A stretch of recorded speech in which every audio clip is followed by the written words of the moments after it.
My name is Ken Dekleva. I'm a practicing psychiatrist in Dallas, Texas. I wear other hats. This hat is the Real, which is a mental health foundation started by a former Wall Street investor, Sean Lesser. The goal is to raise $10 billion in mental health startup investments in the next 5 years. So I'm a Real ambassador in Dallas, but they have Real ambassadors in Europe, cities all over the world now. There's about 120. And once a month, we have a walk supporting mental health, where you take a walk, wear a hat, post pictures to the platform, and promote this concept. So I just came, before I came to Vienna, I was at the Real Mental Health Investment Conference in London last week, where they had a lot of advocates, investors mostly from Europe and from the United Kingdom, family offices, organizations that are promoting mental health. And there's a growing interest in this, especially in spaces like the family office space, where you're going to see a wealth transfer in the next 20 years of trillions of dollars that are passing from an older generation, people my age, I'm old, to people your age. And people your age have a really dynamic and growing interest in issues surrounding emotional and mental health. It's the new ESG, if you will.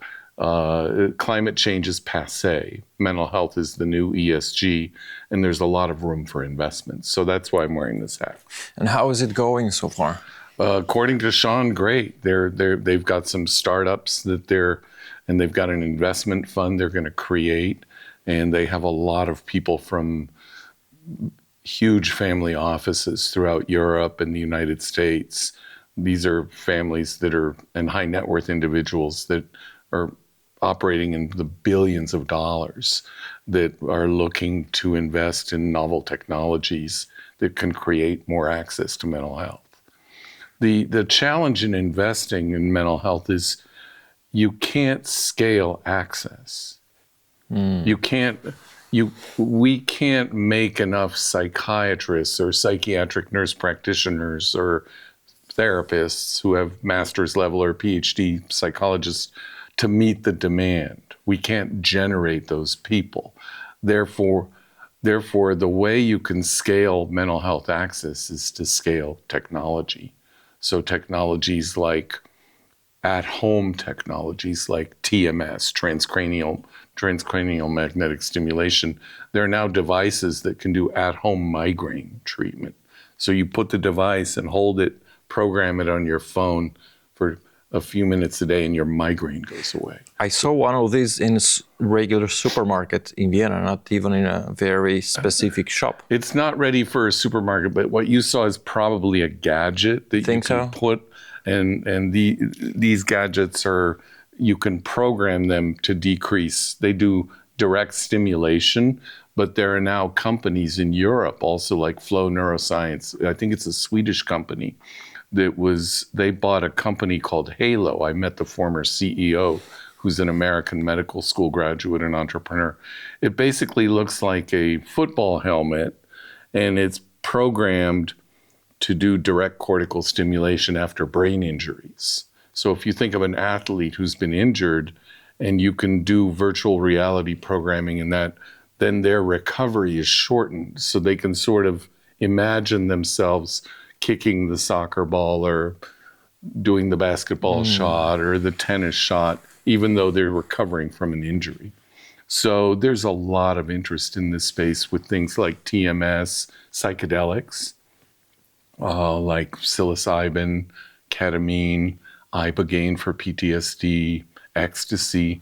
And again, what's going to happen in the investment space is that the idea of going to the pharmacy, or the Apotheke, as you say in German, to get a pill is going to seem very quaint and old-fashioned. You'll get a patch that you slap on that nobody can see because it's clear and it's nanotechnology, and you change it out every month and get the direct input of the said molecule or medication via the patch. The other area that's very exciting, these are all new areas for investment. They would be called very early, i.e. high risk, high reward, is hyperbaric oxygen. This has been around for a long time. It's developed by the military, by the British and the US Navy after World War II to treat decompression sickness, what we call the bends. If you dive down and come up too fast, you can have a stroke. Air bubbles can cause you to have stroke-like symptoms. So you treat that with high pressure oxygen in a chamber. And the world leaders in this are, probably in the US, Britain, and Israel, and other countries as well.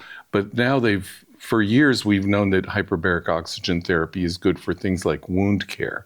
But now they're looking at it to treat traumatic brain injuries or mild cognitive impairment, not full-blown Alzheimer's, but early stages, and looking to treat fibromyalgia, a chronic pain type syndrome that causes a lot of disabling burden. So all these there are now, in the United States, there are athletes like LeBron James has a hyperbaric oxygen tent in his house.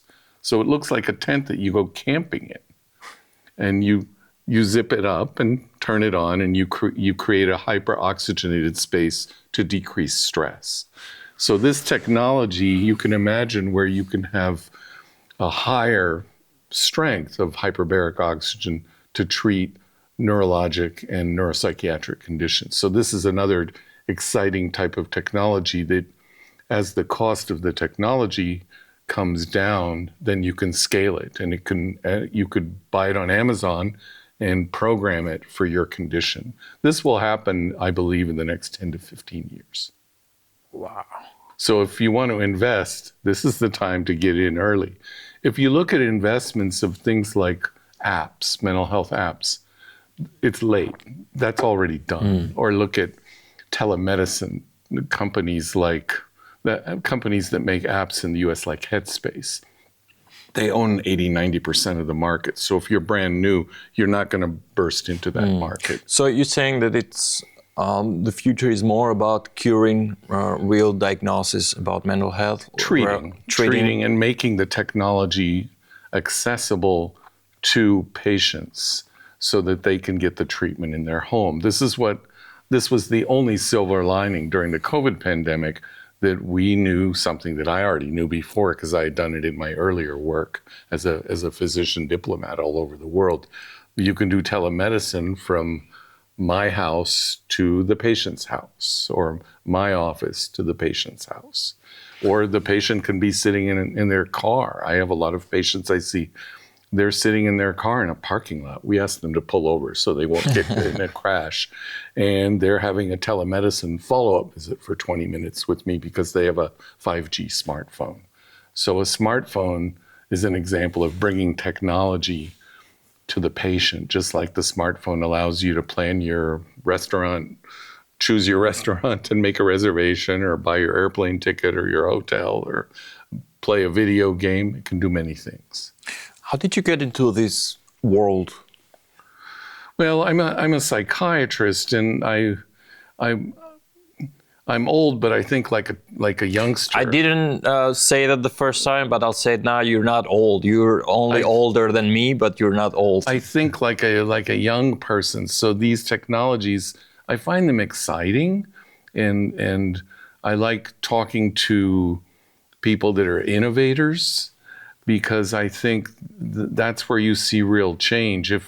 In my field, in mental health, the burden of suffering and illness is so high. The suicide rates are going up. We know during the pandemic, the rates of anxiety and depression among all sectors of the population, but especially among young people, children, adolescents, and people in their 20s, skyrocketed.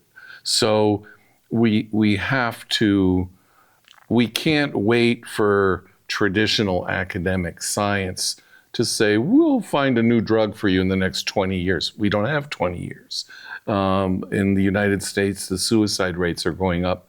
Suicide rates among veterans are going up. We've tragically fought 2 very long wars for 20 years after 9/11 in Iraq and Afghanistan, the war on terror. As a diplomat, I was part of supporting these people. I've been to Afghanistan, I've been to Pakistan, I've been to war zones. So, but I see in patients of mine, I see the traumatic effects of these long wars. So we have to treat patients. They don't have time to wait 10 years for a treatment. So I think what my friend Sean Lesser, who's the CEO of The Real. Is doing is a wonderful thing. I'm honored to be a part of it. Well, kudos to Sean, and I hope he's watching us talking about this. It's a cool thing. Yes. And I hope it grows. I'm sorry I didn't hear about this before. How long has this been going for, you said? About a year and a half. It's still kind of a new thing. They had a conference in October in New York, sponsored by Deutsche Bank, and I attended that. About 200 people there. And then they had a one-day conference in Davos in Switzerland this year in January. And then they had the London conference, and I think they have another conference in New York in October. So it's gaining momentum. And like I said, there's a lot of interest in Europe. We had people at this conference from, excuse me, Switzerland, Germany, the UK, other countries. Tell me a little bit about you. How was your life? You were at the UN for 15 years, if I'm not wrong? No, I was born and raised in the United States. I went to university in the United States, medical school, residency in psychiatry in Dallas, Texas, and then worked there for about 10 years. Take your time. I was thinking about the time that you lived in Vienna and how was your life. I'm getting to that. Okay. And then I was a diplomat from 2002 to 2016. You want to take five? We can roll up. I was a U.S. diplomat for 14 years, mostly overseas. So I served as a regional psychiatrist and senior diplomat, traveling all over the world, taking care of the mental health needs of all of the people assigned to the American embassies and consulates and their family members around the world. That would involve regular treatment, but it also involved responding to crises, kidnappings, terrorist attacks, natural disasters like tsunami, earthquake, things like that. And also doing diplomacy, visiting hospitals and clinics all over the world to meet with their physicians to assess whether those places could be useful for our people locally, and then you wouldn't have to send them back to the U.S. for care. So I served in Russia and Moscow for 5 years, New Delhi, India for 2 years, Mexico City for 2 years, and Vienna, Austria for 2 years. So what time period was it? 2008 to 2010. So it was wonderful to be here because I have family in Austria. And Vienna is a beautiful city to serve in, and I was very fortunate to be here and travel throughout Eastern Europe, what we call the CEE countries. So my region was from Warsaw all the way down to Greece and Albania. So later I served in London for a year. So I think I've been to every country in Europe except Denmark and Cyprus. Well, today as we speak, Copenhagen got the title as the most livable city. Yeah, Vienna dropped to number 2. I think that's unfair. I would still rate Vienna as 1. I read the article in The Economist, which does this they look at all these different metrics, and I think Vienna dropped because of the terror attacks involving the Taylor Swift concert. Otherwise, if you look at Vienna's location strategically, economically, the quality of life, the culture, the safety, the environment, the fresh air, the alles Grüne, everything is green. When you can drive 10 minutes out of Vienna and breathe the freshest air in the world, that's pretty nice. So I think I would vote for Vienna as number 1. But if you think about it, both times when Vienna went down to the second place, the other time, 4 years ago, was during the lockdown. And that's because Vienna was kept very strictly but it's again the same as with the Taylor Swift concert. They still caught it on time and nothing happened. So both times it was for safety reasons and it worked. Well, they have to, the leaders of any country and any city have to take care of the safety and well-being of their citizens. And I was glad that the intelligence community was able to get the threats and get them to our Austrian partners so they could take appropriate action. Yeah, I read the news at the New York Times that it was coming from the CIA, the intelligence. I don't remember offhand if it was from the American intelligence community or also partners in the Five Eyes, like Britain and the French and the Germans, the Bundesnachrichtendienst. I don't remember off the top. Could be. I remember the New York Times mainly emphasized the CIA as the main contributor to this intelligence, but it's probably many of them. It's probably many agencies cooperating to deal. When you deal with terrorism, when I worked in the government, the United States worked very closely with many partners throughout the world. These problems are too big for one country, even one as powerful as the U.S., to solve on its own. So the United States embassies had partnerships with many, many countries because the locals know their own people best. Yeah. So you have to learn and listen to the locals and the people I know who are the best in law enforcement, FBI, Homeland Security, working in the intelligence community, were ones that could make good relationships with the locals and use that to foster cooperation and get practical results. If people don't like you as a diplomat or as a person, they won't want to share information and cooperate with you. They'll kind of push you aside. So from the movies I watched, but I don't know how authentic they are, but how does it work that an intelligence office gets a piece of information? Is it because someone changes their mind and they go and tell someone else? Or because for me it seems not impossible, but technological or physically impossible. How can these other countries find out something that was going to happen in another country as Austria, in Vienna? It's a keyword that they find on the internet, that someone posted something on social media and they see as threatening and then they advise everyone else, or what could be the starting point? I was a psychiatrist, but given what I know and what's in open media, I can tell you it's a combination of technical means. So as you pointed out, being able to read the emails of terrorists or what they post on social media blogs. I've counseled and worked with people whose job was to look at those websites of terrorists all day. That's actually extremely stressful because they're looking for clues. And in order to do that, they have to look at a lot of horrific imagery. Yeah. And the burden on the psyches of these analysts who are sitting at a computer in a pleasant office is actually very, very high. Because imagine if you miss something. If you miss, they feel the guilt. Yeah. And also you're looking at a lot of violent imagery that terrorist groups like Hezbollah or Boko Haram or Al-Shabaab or Al-Qaeda use or cartels in Mexico. They use these videos to recruit people. And unfortunately, they're very good at it. They're very slick. But for a person to spend every day for 2 or 3 years looking at those videos 8 hours a day is emotionally very, very stressful. They've actually done studies in a similar analogy. They looked at, and they published these, the FBI did in the United States. You have agencies in the law enforcement community, and I've worked with some of them in my career, whose job is to find sex traffickers or pedophiles. And they have to go online undercover and pretend to be that person or interact with those people. And the stress levels are so high when they measure the stress.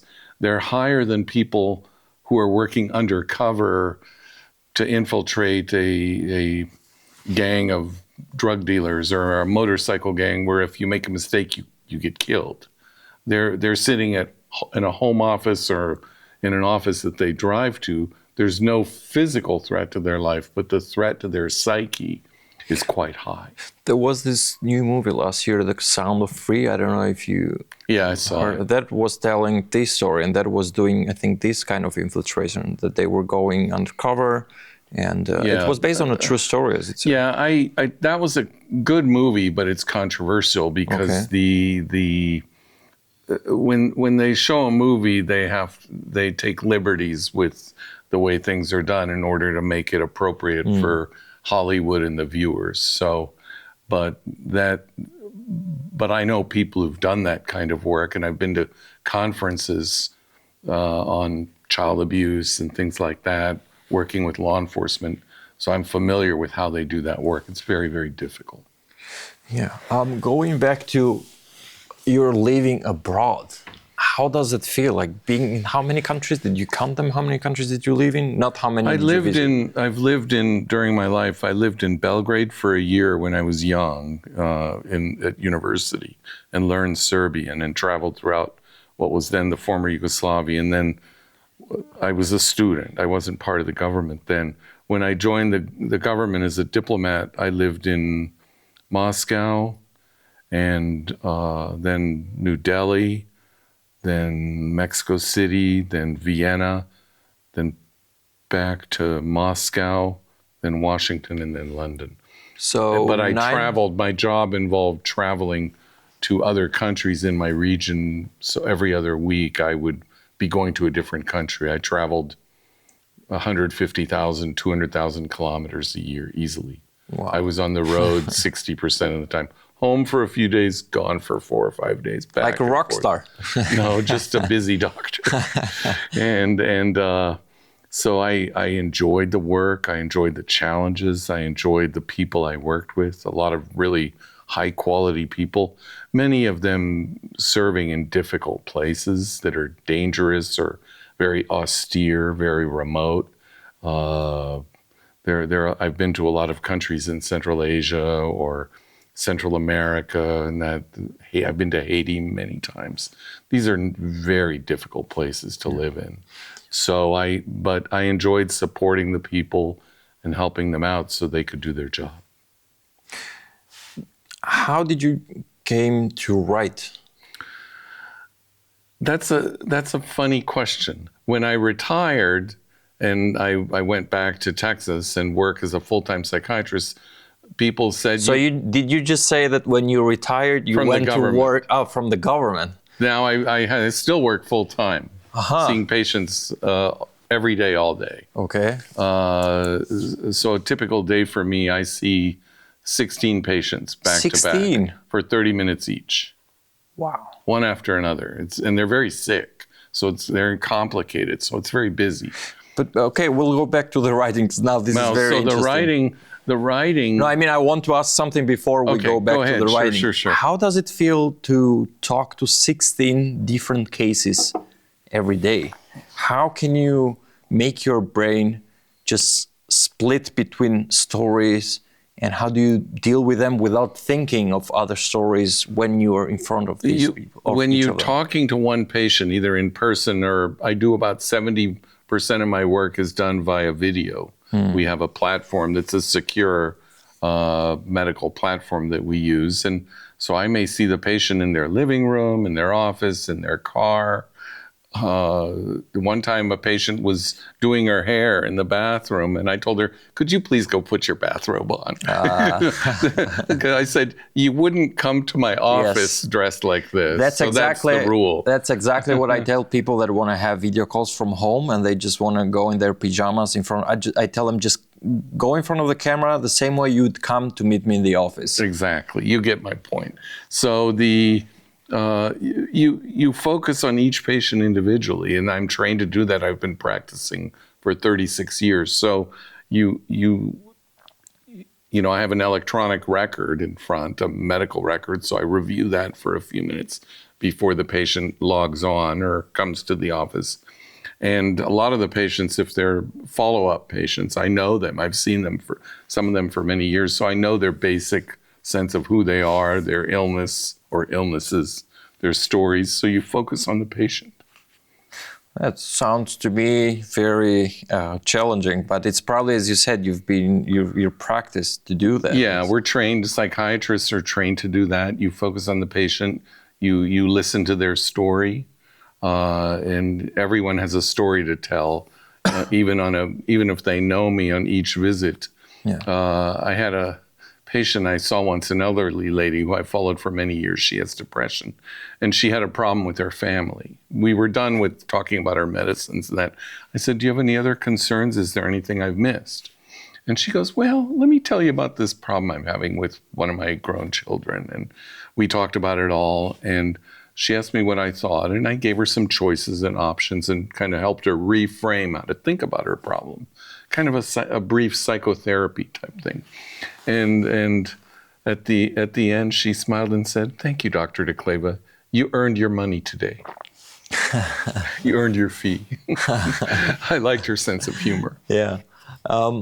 What do you feel about, or what do you think about for me, it's a new trend, but maybe I haven't been around for a long time, the self-diagnosed people? Because I'm seeing it very often, especially in younger generation, self-diagnosed with ADHD, self-diagnosed with neurodivergence. What do you think about that, and how seriously should it be taken by, let's say, society? It's good and bad. If I had €1 for every time someone's walked in my office and told me the first word out of their mouth was, "I'm neurodivergent," or "I have autism or ADHD," I would be a multi-billionaire. So I thought so. I think there are diagnostic platforms and downloadable apps and things that are helpful that can start the discussion. But in terms of diagnosis, they're not necessarily always accurate, but they're helpful in sort of what they sometimes miss is patients will have traits. They won't have the diagnosis, the disease, but they'll have traits that go along with ADHD, or they'll have some traits that are autistic-like, but they're not really fully autistic. But people are complicated. You can have a spectrum. So part of my job as a physician is to educate them about that and where they fit on that continuum, if you will. But I think it's useful. Patients are more knowledgeable. They use the internet. What I try to do is steer them to sites that I think are more reputable and more valuable. I use the same sites. I'm a patient too. If something's wrong with my knee or something like that, I look it up on the Mayo Clinic website. That's my favorite website. I want a website that has the information I need, but has a nice interface that's easy to use. I don't want a clunky interface with lots of ads and too busy. And then it's like, oh. Yeah. But this, on the other hand, I also understand, and I strongly believe that not all self-diagnosed cases are real. And when I was studying here in Vienna until this year, most of my classmates were 10 years younger than me.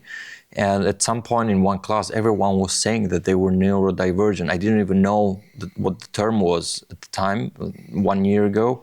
And I looked it up. And the description was similar to things that we used to call differently when I was their age. Right. So now my question is, all these people that are trying to be self-diagnosed with something, isn't that another diagnosis on itself, a desperate thing, being desperate for attention, or trying to be a victim? Another day, someone was telling me, "I think I have an allergy," and there was nothing, just trying to have something that's wrong with them so they can manifest it in public. Isn't that another diagnosis? It's not. I don't think it's a manifestation in public. I think they're trying to often understand themselves, and they want to have a label that becomes an identity, and that can be. Why is that?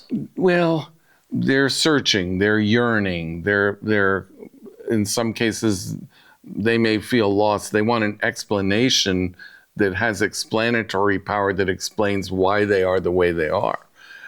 And so when a patient tells me, "Doctor, I think I'm neurodivergent," I ask them, "Tell me what that means to you," because it may mean different things to this person versus that person.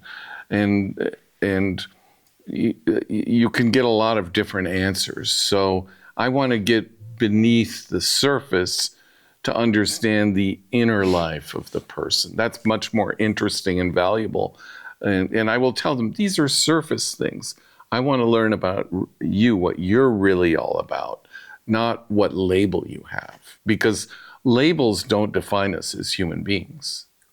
Do you think that you've been a psychiatrist for 36 or 34? 36 years. 36 years. Do you think that this self-labeling has drastically increased since the social media started?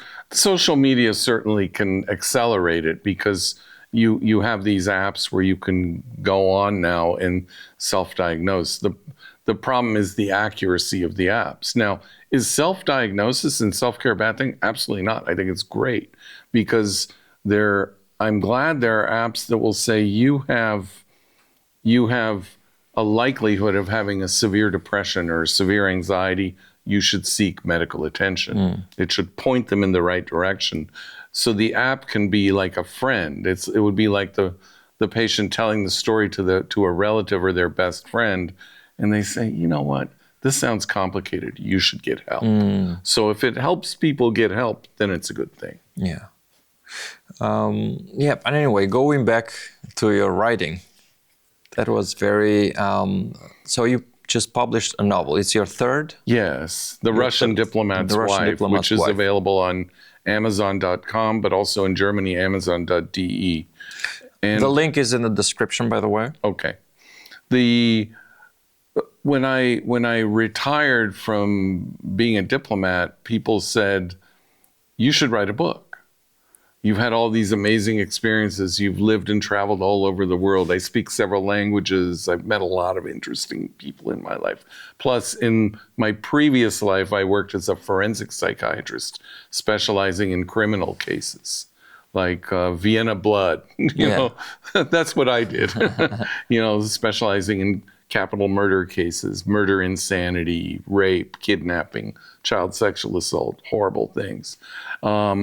And I have a head full of material, is what writers call it. And I didn't know what to do. I did not want to write anything nonfiction. A lot of my government work that I did is sensitive, it's confidential, and I can never put it into a nonfiction form. And if I did, it would have to be so redacted and anonymized that you would lose the flavor of the story.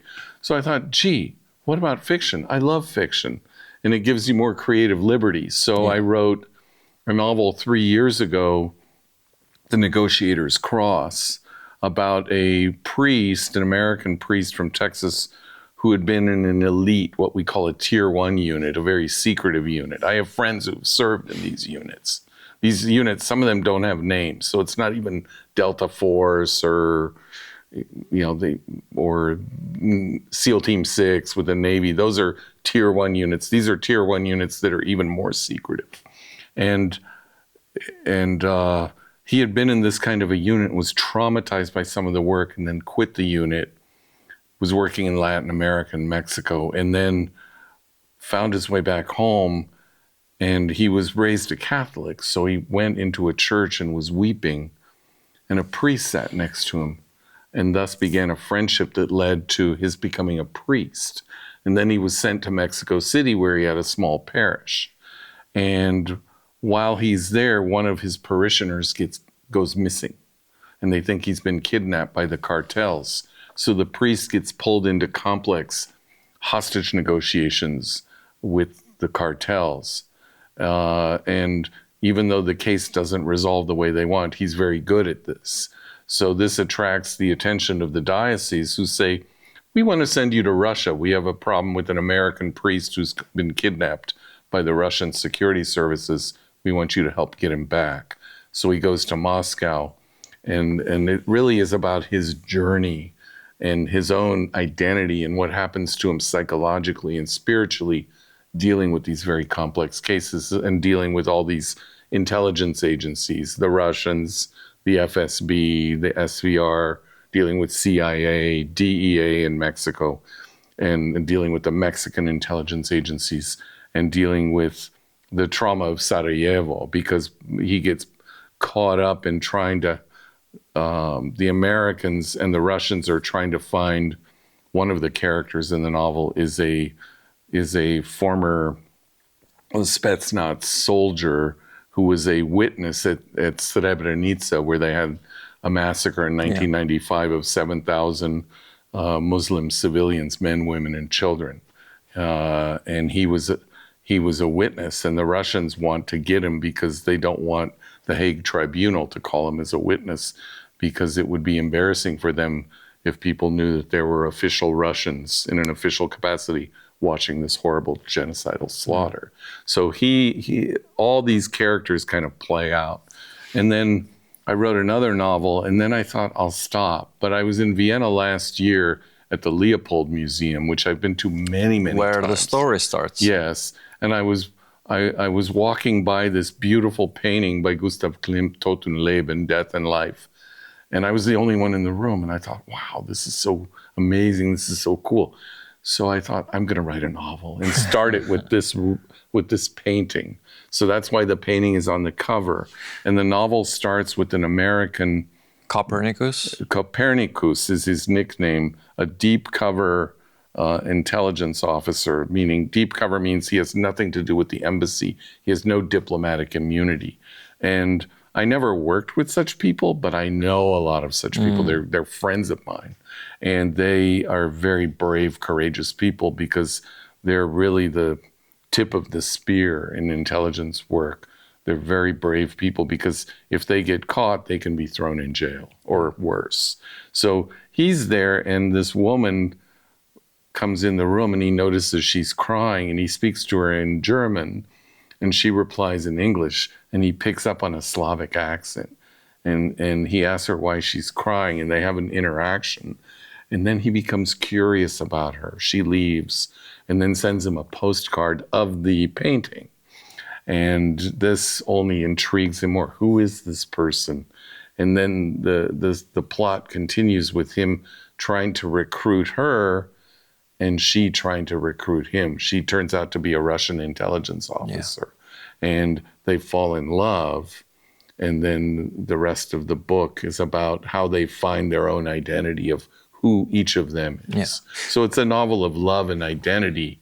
And there's murder in it, because Copernicus recruits difficult targets from North Korea and Cuba, other Russia. Planet names. And they have names of planets, and they start showing up dead or going missing. And then he brings in an investigator who he had known from Mexico, kind of like CSI, the famous TV show in America, looking at the crime scenes, and there's one in Vienna.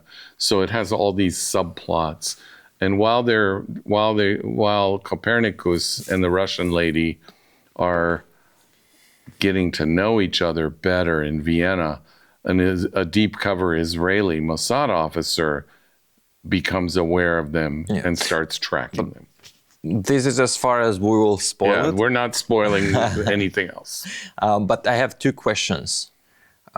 The first question, actually the first one is a comment. For me, it's not a spy book, or a spy story. It's a love story, as you put it. And I'm glad you said that, because a spy or agents or diplomats, it's the background where you set this love story between these two people. Actually, that's the truth of the book.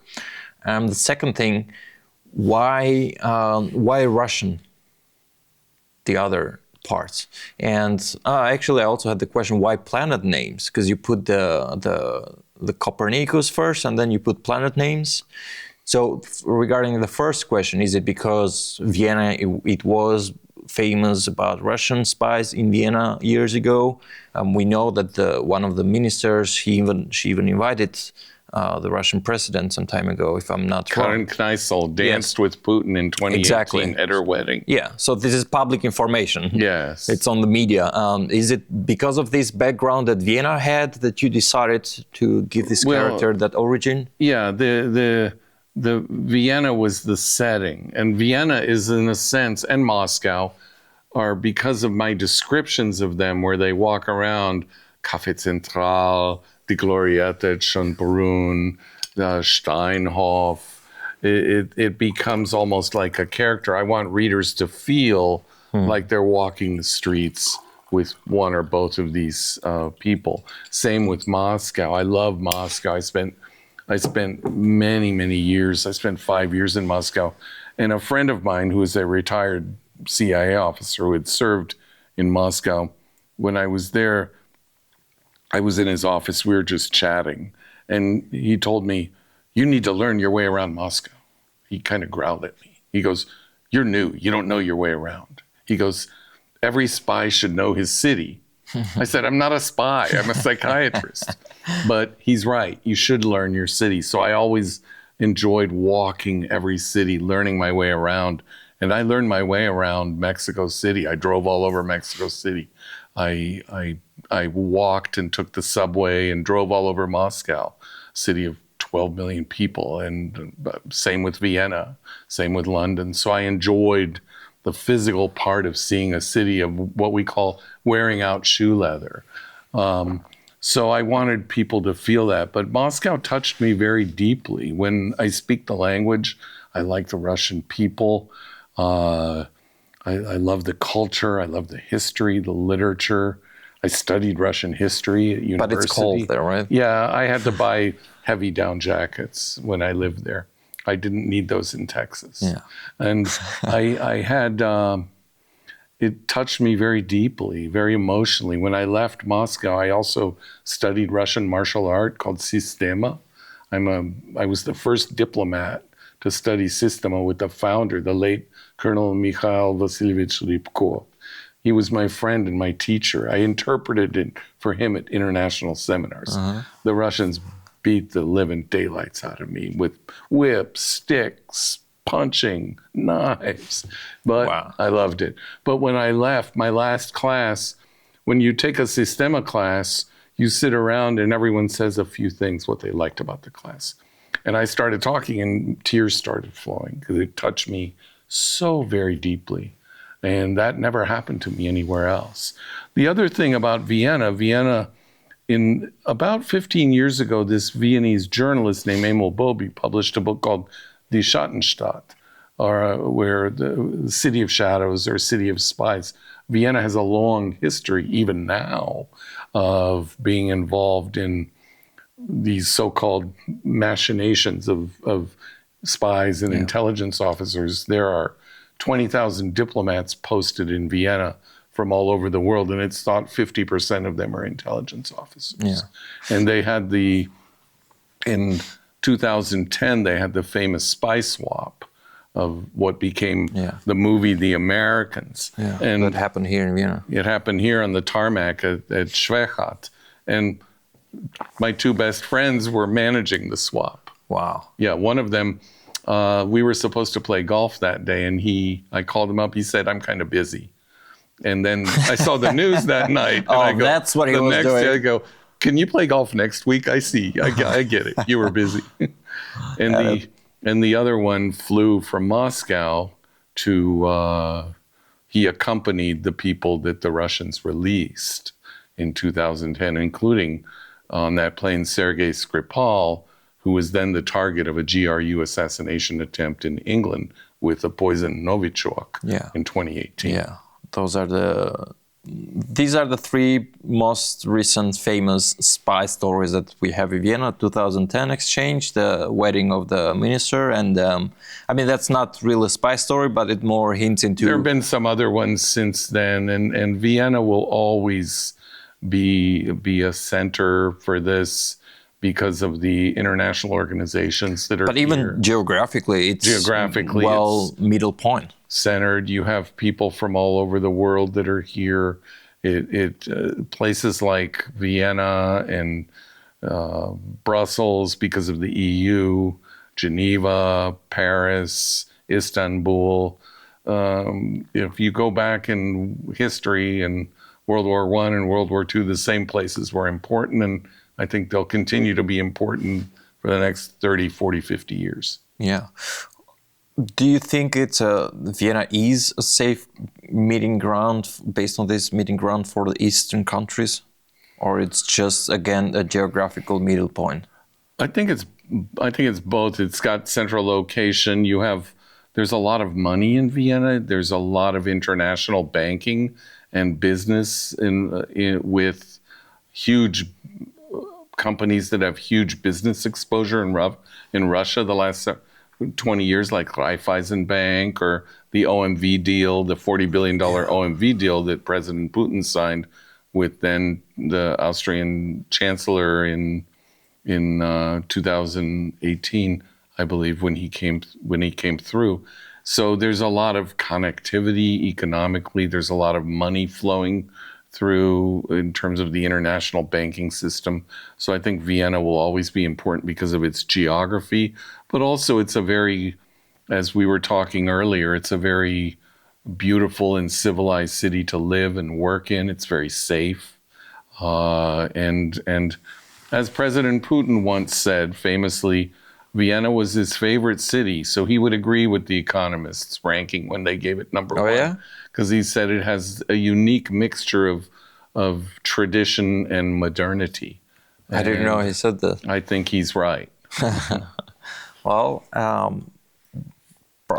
in the end, he's right about something then. Yeah. So how is now life in the U.S.? I mean, we also watch from the news, there's a political turmoil. How does it feel in Texas? It's different in Texas because you have to be careful what you watch, because when you watch, I don't recommend watching the news. I watch Jimmy Kimmel, I watch John Oliver. Yeah, I think you get pieces of it, but if you're in the Beltway, and I lived in the Beltway when I was in D.C., the Washington area, you think that the whole world revolves around the Beltway, but it doesn't. America's a huge country. And it's a different perspective in Texas than it would be if you're in the Beltway, where everything is all about the Washington Post and all that. I'll give you an example. I've never had conversations, almost never, about the war in Ukraine at work over lunch or coffee. But what upset people the most this spring was when the phenomenal Slovenian-American basketball player Luka Doncic was traded to the LA Lakers by the Dallas Mavericks. That was on the news nonstop. So perspectives shift. It doesn't mean that people aren't interested in the world around them. America has its challenges. It's a very politically divided country, and they have huge. The current president, Trump, and the White House have big problems to solve, both domestically and internationally. And time will tell whether they can solve them. Things like the economy, immigration, the wars in Ukraine, Gaza, now Israel, Iran, the threat of China, Mexico. We've had tragically in the United States over the last many years about 100,000 deaths a year from fentanyl overdose. That's a lot of tragic. That means a lot of families have had to bury a loved one. I heard the head of the FBI was on a podcast a couple of days ago, and he was talking about the same thing. Well, because if you think about it, if you look at a perspective, is why aren't we at war with people that are causing this? After 9/11, we went to war. We spent trillions of dollars in war and sent soldiers to shed blood and sweat and their lives even in Iraq and Afghanistan because 3,000 people died tragically on 9/11. But when 100,000 people die, what happens sometimes it loses its impact, its emotional impact, becomes a statistic. As Stalin famously said, the death of one person is a tragedy and the death of a million is a statistic. He was a cruel dictator, but he got the psychology of that statement correct. How long are you going to stop in Vienna for this time? I'm staying 2 more days, and then I'm going to Salzburg, where I'm attending the Salzburg Global seminar annual weekend. I'm a Salzburg Global Fellow, and they have an annual weekend in June where they bring together all the fellows and the members of the board in a beautiful setting in Schloss Leopoldskron. And they'll have a day and a half of conferences and small group sessions. 3 years ago, it was on Ukraine. Last year, it was on Asia. And this year, it's on Africa. And then they have something new for if any of your listeners or viewers are in Salzburg on Sunday. They have an open house at Schloss Leopoldskron for the community. This has probably passed when this will air. Because you're talking about this Sunday, right? This coming Sunday. This will air in a couple of weeks. Oh, okay. But they can check it out for next year. Yeah, next year. So I'm proud to be a part of that. It's an excellent organization. They've been around. It's a nonprofit. They've been around since, I think, 1947. And I've been part of it for several years. So that brings me to not just Vienna, but also to Salzburg. Yeah. Kenneth Dekleva's book is on Amazon and other outlets where they can find it, or it's primarily Amazon, and you can order it online on your own, from home, from your comfort. And Kenneth Dekleva, the Russian's diplomat wife. That's correct. Just make sure you read it, and just make sure you rate it well as well. Thank you. Thank you very much for being with me today. I appreciate it. Thank you very much. Me. And I appreciate also the hat before we leave. That's a beautiful hat, the real. Cool. Now it's mine.